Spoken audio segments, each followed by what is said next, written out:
Olá pessoal, graça e paz a todos que me ouvem nesse vídeo. Bom, meus amados, o que aconteceu com Moisés no Monte Sinai? Ou quando Moisés desce do Monte Sinai pela segunda vez, em que ele sobe o monte e permanece lá por 40 dias e 40 noites. Bom, eu estou gravando esse vídeo porque alguns conhecidos, alguns amigos, né, que me acompanham nas redes sociais, no YouTube, onde eu tenho um canal, e no Instagram, onde eu vou postar esse vídeo, né, onde você está tendo aí me dando, na verdade, esse privilégio de poder estar comunicando, ou sendo um veículo de comunicação da palavra do Senhor para a sua vida, para abençoar a sua vida. Amém? Bom, a questão é que um amigo me perguntou: presbítero, o que houve com Moisés no Monte Sinai que fez com que o seu rosto resplandecesse? Bom, eu disse para ele: meu querido, a própria palavra do Senhor, ela se interpreta e se responde por si mesma. Lá no livro de Êxodo, no capítulo 34, versículo 29 e 28, vai narrar exatamente esse momento em que Moisés ele desce do monte Horebe, né, lá no deserto do Sinai, onde ele recebe as tábuas da lei e as promulgações que vão conduzir o povo de Israel, que vão organizá-lo como uma nação espiritual e uma nação, né, de maneira social, dentro da sua organização, como qualquer nação é organizada. Bom, meu querido, Moisés, quando ele desce do monte pela segunda vez, o texto bíblico vai dizer que ao descer do monte, o rosto de Moisés, ele resplandecia. E a intensidade do brilho do rosto de Moisés, ela era tão forte que o povo teve a necessidade de pedir a Moisés que ele cobrisse o seu rosto com um véu para que eles pudessem olhar para Moisés e não serem ofuscados ou de alguma maneira ser afetados pelo brilho que havia no seu rosto. O apóstolo Paulo, em uma de suas epístolas lá na frente, ele vai falar acerca desse resplandecimento do rosto de Moisés. E ele vai fazer uma comparação dizendo que a glória que se manifestou no rosto de Moisés era uma glória transitória, uma glória temporária. Ela estava no rosto de Moisés, como o verbo que eu acabei de conjugar aqui agora, o verbo estar, estava, e depois ela não estaria mais como não esteve, permanente, efetivo, no rosto de Moisés. Foi só um período. E Paulo diz que Moisés cobriu o rosto para que isso não desfalecesse a fé do povo de Israel. Amado, é algo muito impactante, venhamos e convenhamos dizer, dentro de uma realidade. É simples a gente ler um texto e comentar, mas imagine, eu gosto de se imaginar dentro da situação. Imagine o povo olhando para Moisés quando ele sobe o monte, imagine o povo olhando para Moisés quando ele desce o monte. Mas o que aconteceu, enfim, com Moisés no monte para que isso ocorresse com ele? Bom, vamos analisar o texto, vamos analisar a situação. A gente sabe que Moisés subiu por duas vezes. A primeira vez ele sobe, permanece 40 dias e 40 noites. Ele desce, mas há uma circunstância que o faz quebrar as tábuas que Deus lhe deu.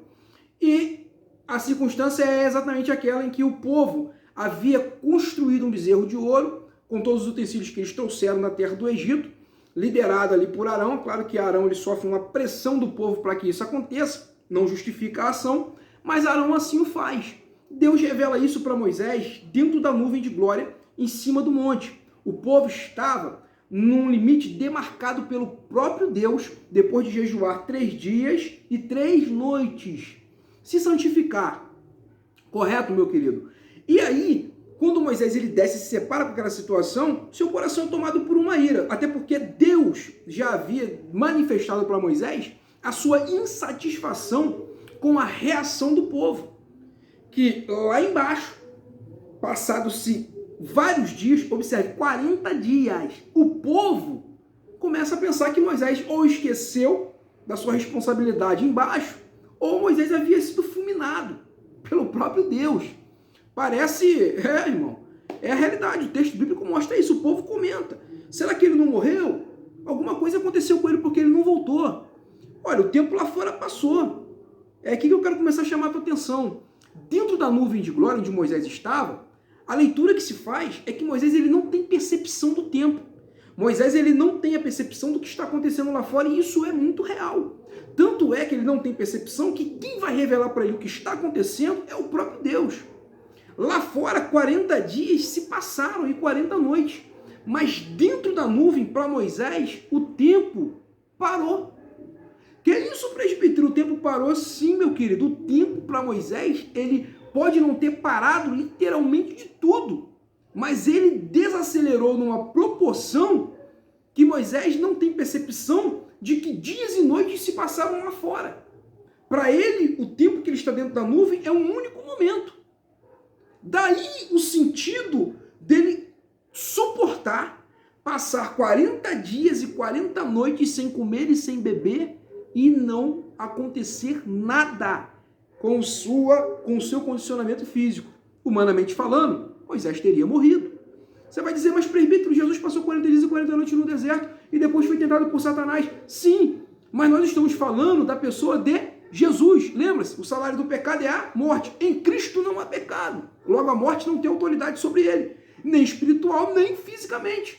Tanto é que quando ele morre na cruz do Calvário, o que é que Jesus diz? Quando ele vai morrer, ele entrega a sua vida. Ele diz, Pai, em tuas mãos entrego o meu espírito. E aí ele expira e morre. Correto? Então vamos lá, volta para cá com Moisés. Querido, isso acontece na primeira vez. O fato é que quando Moisés desce do monte a primeira vez, o seu rosto não está resplandecendo. Ok. A gente sabe que acontece lá uma punição, Moisés se organiza, ele quebra a tábua, ele se ira, ele pune o povo, passa fio de espada, algumas centenas. Existe uma punição, isso no Antigo Testamento, a gente não vai entrar no mérito da questão. O fato é que isso aconteceu. Moisés, ora, intercede a Deus pelo povo. Deus dá ordem a Moisés para que ele subisse novamente ao monte. Moisés sobe novamente ao monte depois de um certo período. E Moisés permanece lá por mais 40 dias e 40 noites. Você já entendeu que o tempo aqui fora continua correndo. Só que dentro da nuvem o tempo para mais uma vez para Moisés ou desacelera. Parece até que eu estou falando de física quântica, né, meu amado? Parece não, é real. Física é ciência. Ciência e fé se conectam. Jesus caminhando sobre as águas. Lei da física. O homem caminha sobre as águas? Não, não caminha. Mas Jesus caminhou. Isso é ciência. Isso é fé. Isso é Deus agindo. Isso a gente vai entrar. Em outros vídeos eu vou tratar sobre essas questões. Mas fica comigo aqui. Quando Moisés desce do monte, você já entendeu que o tempo parou para ele ou desacelerou, numa proporção que ele não tem leitura. Agora o povo já percebe que Moisés não morreu. O tempo está passando aqui fora, mas ele está lá dentro. E ele desce novamente com as novas tábuas da lei e as promulgações. Ok? Algo diferente acontece com Moisés que ele mesmo não percebe. O quê? O seu rosto resplandecia. Falamos sobre isso aqui logo no início do vídeo.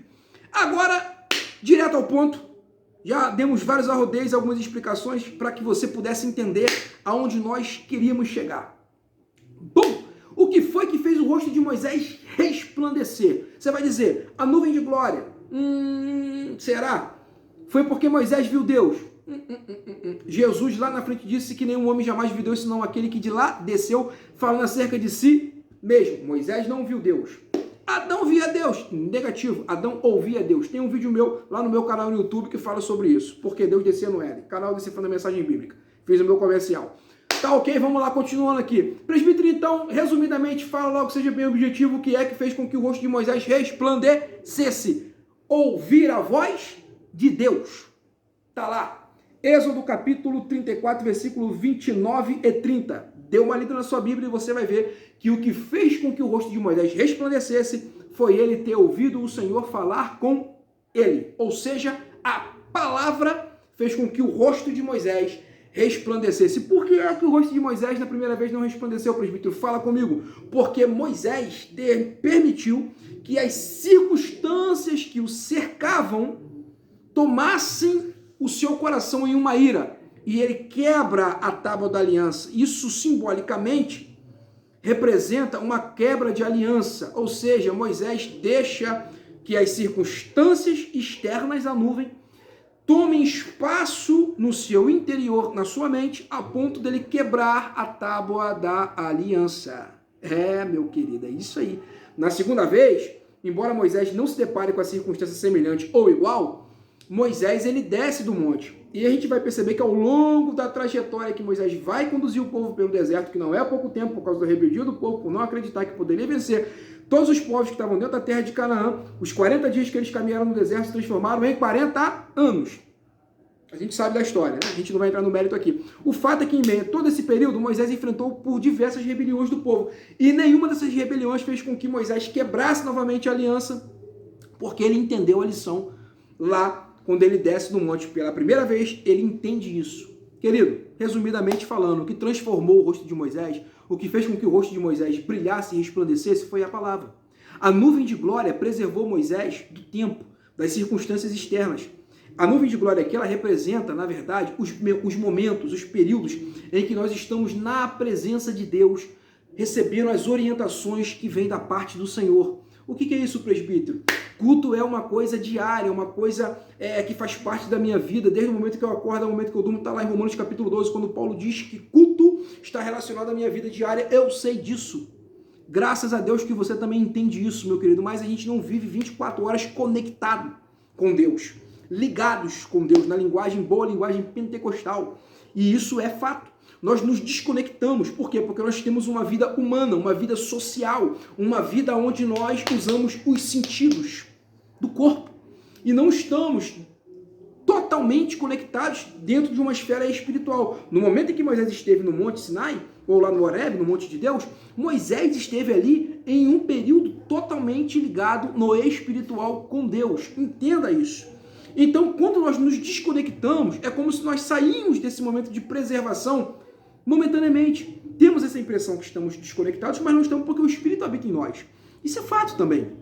Mas observe, quando nós atentamos para as circunstâncias que nos cercam, não é a nuvem de glória, porque nós nem sempre estaremos lá, dentro dela, porque estamos no mundo do lado de fora, no mundo externo, diariamente, no dia a dia, no trabalho, na escola, na faculdade, ou seja, no relacionamento familiar, no relacionamento com os amigos. Então é o momento em que nós nos deparamos com circunstâncias que podem nos afetar. Podem nos afetar, vou repetir, podem, mas não devem nos afetar. E o que é que vai te preservar? E o que é que vai manter? O que é que vai transformar a sua vida? A palavra. A palavra que ouvimos. A palavra nos transforma. Jesus disse, conhecereis a verdade vos libertará. Romanos capítulo 12, Paulo diz, rogo, meus irmãos, pela compaixão de Deus, que apresenteis o vosso corpo como sacrifício vivo, santo e agradável a Deus, que é o vosso culto racional, e não vos conformeis com este mundo, mas transformai-vos pela renovação do vosso entendimento. Ou seja, o evangelho entra e transforma o seu entendimento. O corpo é a última etapa, em outro vídeo a gente vai falar sobre isso. Mas aprenda isso, meu querido. Não seja mais um que apenas esteja dentro da nuvem de glória, sendo guardado das circunstâncias, porque a hora que você sai de dentro da nuvem de glória e você encara as circunstâncias reais do dia a dia, na vida diária, na sua vida social, no trabalho, na escola, na faculdade, nos seus relacionamentos familiares e amigos, você pode se deparar com circunstâncias que podem interferir e podem lhe levar a quebrar a aliança com o Senhor. Isso só não vai acontecer quando você entender que o que transforma a sua vida, como Paulo escreve, que a glória que foi manifestada no rosto de Moisés, ela era transitória, temporária, mas nós somos transformados de glória em glória, ou seja, é uma transformação efetivamente diária, até atingirmos a transformação total, que está lá em 1 Coríntios capítulo 15, dá uma lida depois. Ô glória, é isso, meu querido, que eu tenho para falar com você, para compartilhar contigo nessa noite. A nuvem de glória, ela te preserva, ela te guarda de circunstâncias, mas o que vai transformar a sua vida é o poder da palavra do Senhor e a presença do Espírito habitando dentro de você, te transformando de glória em glória a cada momento, a cada instante na sua vida. Fique com essa palavra e que Deus abençoe a sua vida em nome de Jesus.